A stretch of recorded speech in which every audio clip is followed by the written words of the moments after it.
Hippocrate, le père de la médecine, n'a-t-il pas dit aux malades que l'aliment soit ton seul remède et demandé aux médecins de guérir sans nuire?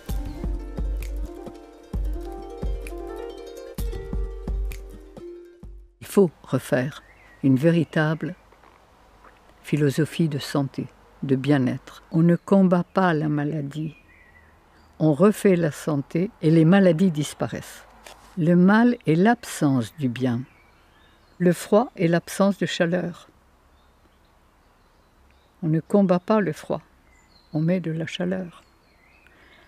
L'obscurité est l'absence de lumière. On ne combat pas l'obscurité, on met de la lumière. Au-dessus des nuages, il y a toujours le soleil et la solution à tous les problèmes.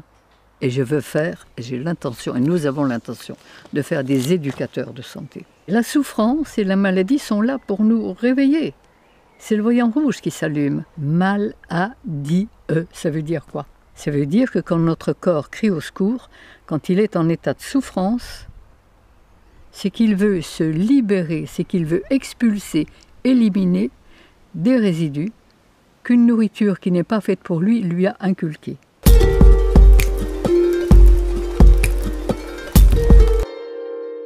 Commencer par donner à notre corps le carburant que son constructeur avait prévu pour son système digestif. On nous a toujours dit qu'on descendait du singe, des gorilles et des chimpanzés. Ils ont exactement le même système digestif que nous. Et ils se nourrissent de quoi? Sinon de cueillettes. Ils cueillent. Comme nous ne cueillons pratiquement plus, que nous mangeons des paquets, de la viande, enfin une nourriture complètement morte, eh bien automatiquement, on ne reçoit pas l'énergie dont on a besoin et on a besoin d'excitants. Mais c'est très simple. Avec les pâtes en Italie, il y a le café le plus fort. Avec les haricots rouges en Amérique du Sud, il y a le café et le rhum. Avec les hamburgers aux États-Unis, il y a le coca. Avec les frites en Belgique, il y a la bière. Avec le riz en Asie, il y a le thé. Et nous, on a aussi le café, le thé, le coca et tout ça. Et la viande. Mais avec ça, il faut le coup de rouge. Avec les produits laitiers, le fromage, il ne faut pas aussi le vin. Mais avec ça, on s'empoisonne tous les jours un peu, tous les jours, sans s'en rendre compte.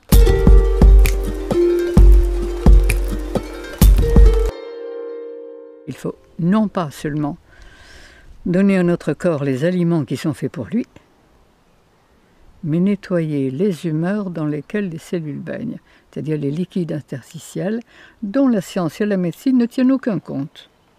Sur un corps de 60 kg, il y a 40 litres de liquide.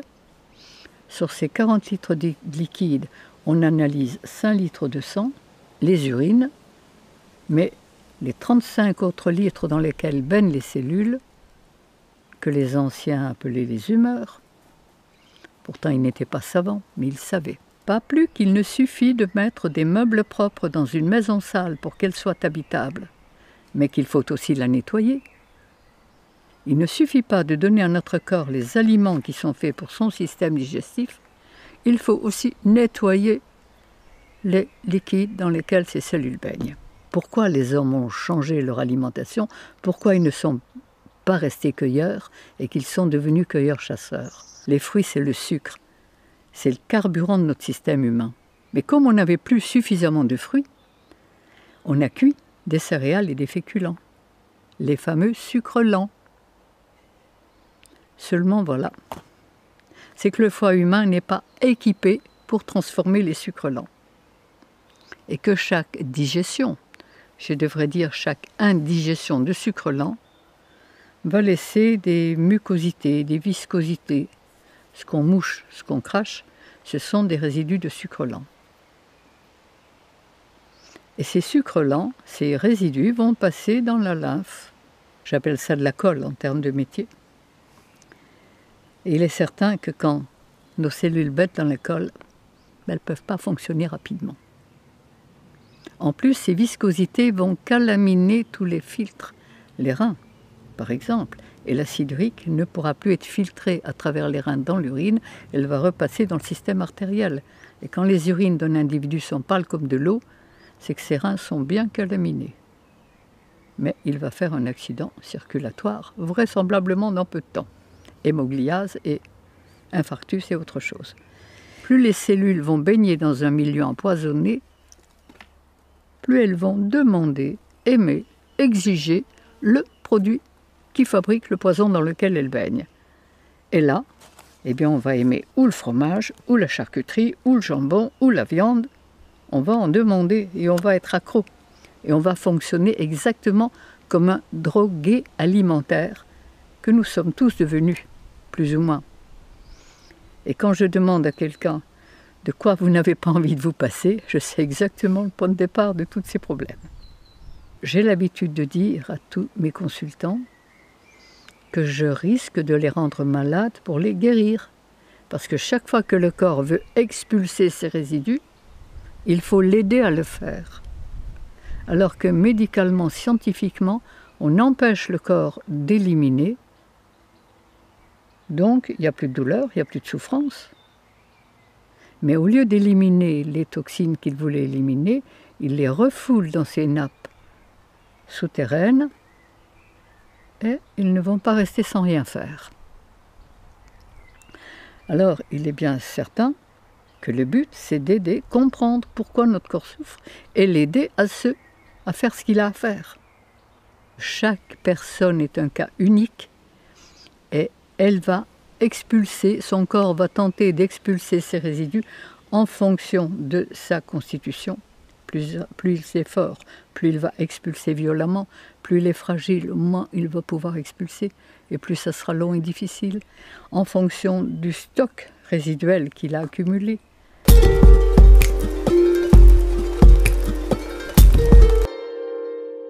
Des stages pratiques de santé. C'est-à-dire que le matin, je montre comment on peut se régaler avec une nourriture vivante.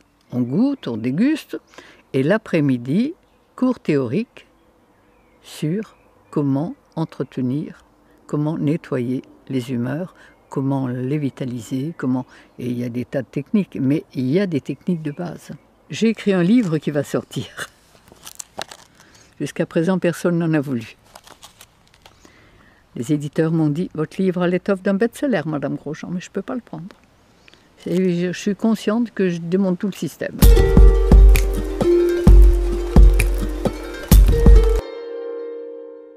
J'étais morte de peur.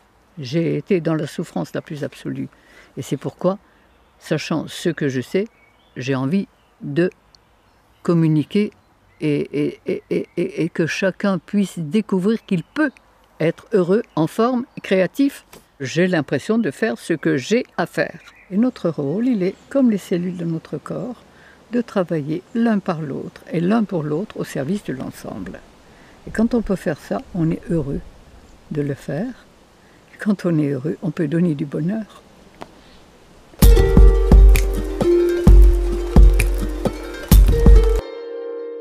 Je me suis rendu compte que toutes les maladies sont guérissables. Et quand je vois la transformation psychologique et émotionnelle de tous les gens qui ont changé d'alimentation, qui ont nettoyé leurs humeurs, c'est plus les mêmes.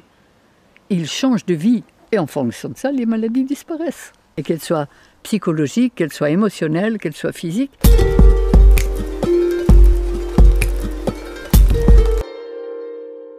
Mon époux a été soigné par vous, Madame Irène Grosjean. Il avait un braquet endo-œsophagien qui lui tenait tout l'œsophage. Il a passé récemment un contrôle fibroscopique. Le braquet a pratiquement disparu. Les médecins ne comprenaient pas. Il n'avait jamais vu ça de sa carrière. Mais mon époux a compris que c'était vous qui l'avez guéri. De cela, il aimerait vous remercier, et cela en personne. Si vous pouvez nous contacter par mail ou par téléphone avec mes remerciements, merci de nous répondre amicalement. Voilà. Mais j'en sois tous les jours. Et si je peux me permettre d'être aussi affirmative que je le suis, c'est parce que j'ai les preuves. Et que ce que je dis est prouvable, prouvé et prouvable à merci. Toutes les maladies sont guérissables. Le professeur Joyeux a vu pendant 26 ans pratiquement tous les cancéreux qui sont venus me voir. Parfois, il a fallu conjuguer. Parfois, il a fallu un peu de chimio, parfois, il a fallu une opération. Mais si on ne change pas le terrain et la cause, eh bien, ces cancéreux vont très bien. Il n'y a pas de récidive. Tandis que si on fait simplement de la chimio, une opération, on ne change pas le terrain, ça va revenir. Et 2 ans, 3 ans, 4 ans après, vous faites un autre cancer. Mais c'est la même cause. Et le but, il est allé à la racine, au point de départ des choses. Mais évidemment, ce n'est pas le plus facile. Ça demande une certaine compréhension, une certaine détermination.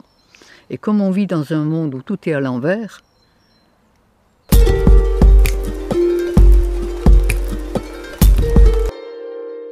et la souffrance humaine, quand je vois toute la souffrance, quand je vois les maladies qu'on fabrique, quand j'entends et que je vois les noms de maladies,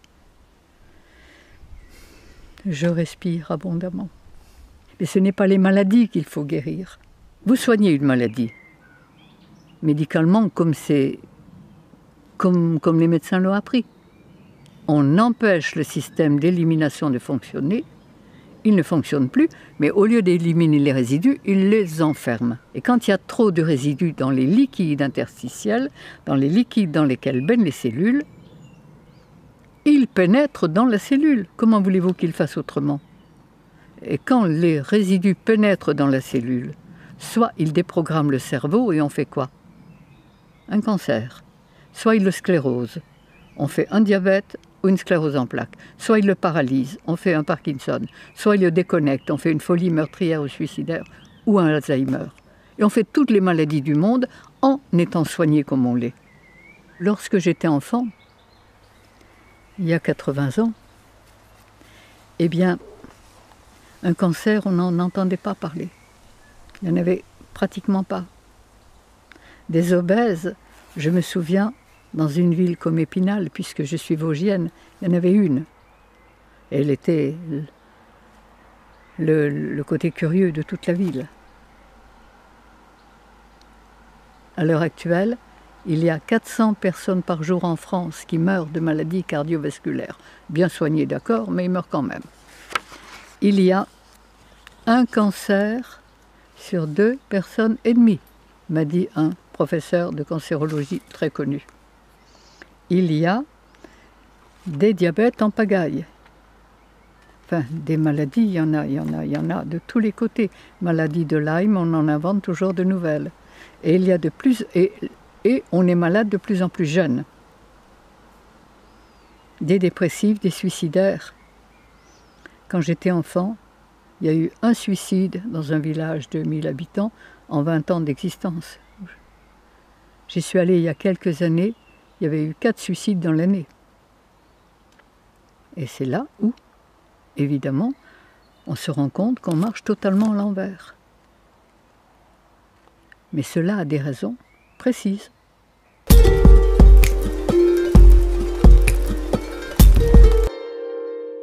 Qu'est-ce que la faculté a appris aux médecins?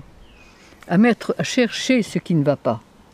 À chercher dans la poubelle la mouche jaune, la mouche verte. Et à mettre un nom extraordinaire dessus, c'est très savant. Et à prescrire des examens pour confirmer. Ça fait marcher toute la boutique. Et à prescrire des médicaments qui rendraient malade un bien portant et des opérations. Qu'est-ce que la médecine sait faire d'autre? La médecine allopathique. La médecine homéopathique est un peu moins pire, mais elle ne change pas le terrain. Je confirme que la faculté a appris aux médecins à éteindre les voyants rouges, à arrêter la souffrance, sans jamais se demander pourquoi ces voyants rouges se sont allumés, sans jamais se demander pourquoi on souffre. Donc, la faculté a fait du médecin, évidemment, il y a souffrance, on va se dépêcher d'arrêter la souffrance. Vous avez mal quelque part, on va mettre un grand nom. Si vous avez mal à gauche, ça sera une gauchite, à droite, ça sera une droitite. Ça coule par les sinus, c'est une sinusite. Ça, c'est la conjonctivite. Ça, c'est l'otite. Par le vagin, c'est une vaginite.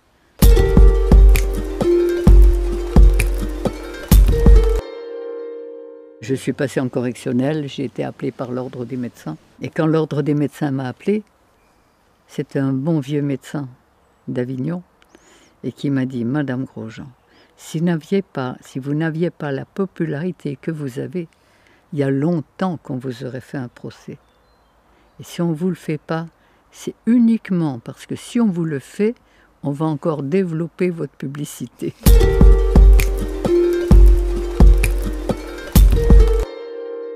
Eh bien, donnez à notre corps les aliments que la nature a prévus pour son système digestif. Ensuite, chaque fois qu'il crie au secours, qu'il veut se nettoyer, l'aider à le faire. Et ça, la véritable médecine, elle est là. Aider notre corps à se nettoyer, pas l'empêcher de le faire. Manger des fruits, manger des légumes. Les jus de légumes que Thierry Casasnova préconise énormément parce qu'ils l'ont sauvé de la drogue et d'une vie complètement démentielle. Mais étant donné qu'on est très acidifié, brûlé par l'acide, qui ont brûlé et détérioré nos minéraux, les jus de légumes vont apporter de quoi reminéraliser. Et comme on ne mangerait pas assez de crudités, si on a un grand verre, 2 grands verres, 3 de jus de légumes en plus, on va reminéraliser. Mais les légumes n'apporteront pas ce que les fruits apportent. Les fruits, c'est l'énergie. Si vous voulez, on pourrait dire les fruits, c'est l'essence du moteur. Les légumes, les sels minéraux, c'est l'entretien de la carrosserie.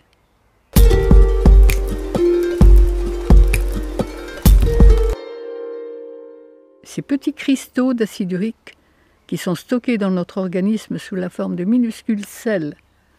Tournez la tête comme ça. Sentez s'il n'y a pas une carrière dans la nuque là. Mais c'est des cristaux d'acide urique. Et quand le corps veut les éliminer, c'est-à-dire que dès que le corps dispose d'un brin d'énergie supplémentaire à celle dont il a besoin pour vivre, il l'utilise. Le corps est toujours à la recherche de son équilibre le plus parfait. Et dès qu'il a un brin d'énergie supplémentaire, qui peut être celle du printemps, celle des pollens, celle du soleil, ou s'il doit faire face à un choc qui lui demande beaucoup d'énergie, pour pouvoir faire face à ce choc, il va éliminer les poisons qui l'encombrent. Il va se débarrasser de tout ce qui l'encombre. Et là, on dit « ce choc m'a rendu malade ». Non, il a révélé l'état dans lequel on est et il en a profité pour expulser. Donc pour expulser ces résidus acides, il doit les faire fondre, comme des flocons de neige doivent fondre pour couler et disparaître. Mais à ce moment-là, l'acide qui compose ces petits sels, ces petits cristaux, qui rongeaient, qui usaient, cet acide va brûler les émergences nerveuses et c'est cette brûlure qui crée la douleur. Donc chaque fois qu'on souffre quelque part, si on n'a pas reçu un coup, évidemment, chaque fois qu'on souffre, c'est que notre corps essaye d'expulser le petit dépotoir stocké à cet endroit. Tous les gens qui ont eu des blessures, des accidents, des opérations, au changement de temps, vont avoir mal. On a des douleurs. C'est le signal. Au changement de lune, chaque fois qu'il se passe quelque chose, eh bien, où on aide le corps à éliminer cet acide urique en faisant travailler au maximum les reins, la transpiration, qui est une forme, ou comme on pourrait le faire en coupant le fil du téléphone des pompiers quand la maison brûle, on coupe notre système sensitif, il ne va plus. Le corps ne va plus évacuer ses résidus, on n'a plus mal, le cerveau ne sent pas la douleur, mais au lieu d'évacuer les résidus, on va les enfermer, les garder dans nos nappes souterraines. Et dans le mot enfermer, il y a un autre mot, enfer. Et là, on va aggraver notre état de souffrance.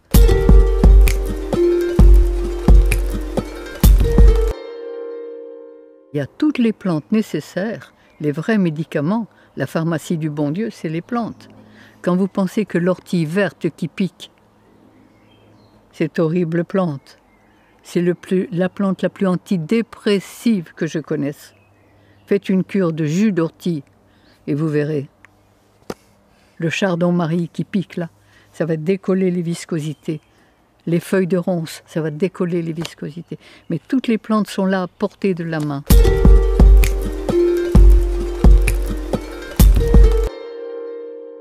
J'ai vu mourir très jeune 3 êtres chers, bien soignés comme on l'entend classiquement. Et là, perdre sa maman quand on a 4 petits frères et sœurs et qu'on a 15 ans, c'est pas très drôle. Et j'ai rencontré quelqu'un qui m'a dit, mais il y a 2 médecines, une médecine de santé, une médecine de maladie. On a découvert, on a pratiqué, mon mari et moi, on était mariés à l'époque, et on s'est rendu compte qu'il y avait un autre chemin de vie. J'ai fait un doctorat en naturopathie il y a 60 ans. Quand j'ai découvert ces choses, j'avais une boutique de prêt-à-porter, j'avais un atelier de couture et j'adorais ça. Et 15 jours après, mon mari m'a dit « Dépêche-toi de vendre ta boutique, tu n'en feras plus rien ». C'était vrai, j'avais découvert ce que je cherchais depuis toujours. Le moyen d'être heureux et en bonne santé. Et là, j'ai commencé à travailler, comme tous les naturopathes, avec une alimentation végétale, mais cuite. On n'avait pas encore compris l'essentiel. Puis, au bout de 15 ans de naturopathie, que l'on croyait évidemment, qui nous avait déjà apporté beaucoup, eh bien, mon mari, qui avait de l'asthme depuis qu'il était enfant, et qui avait été beaucoup ventoliné et théophiliné, est mort d'une insuffisance cardiaque à 44 ans. Et ça a été l'élément qui m'a permis d'aller plus loin et de me dire que l'alimentation, c'était une chose, mais que ce n'était pas suffisant. Il y avait quelque chose qui nous avait échappé. C'est la mort de mon mari à 44 ans qui m'a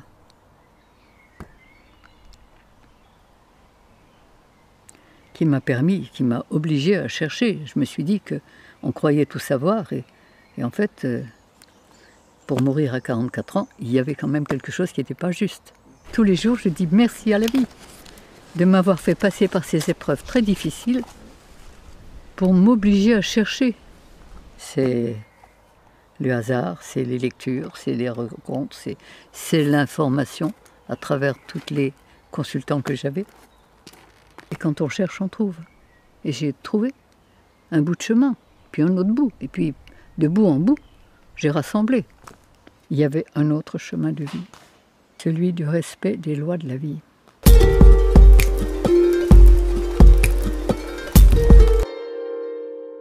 Avec un certain médecin suisse qui me connaît depuis plus de 20 ans, et qui, quand il m'a découvert, il m'a dit « Je veux travailler avec vous ». Il a acheté 23 hectares de désert au Maroc.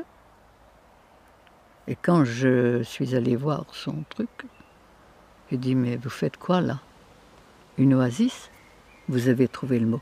Une oasis de santé. Et il a mis en eau ces 23 hectares, il a fait creuser des puits. Il a financé ça tout seul. Il a planté 2000 arbres fruitiers. Je veux que ce soit un paradis, m'a-t-il dit. Et il a construit, à l'heure actuelle, un petit village pour recevoir les gens, pour faire une école pratique de santé. Et ça ne sera pas une école de médecine, pas une école de naturopathie, une école pratique de santé. Il faut apprendre, il faut sentir, il faut faire. Et là, vous vous rendrez compte que tout change. Votre psychisme, votre émotionnel, votre confiance. Vous n'êtes plus du tout la même personne.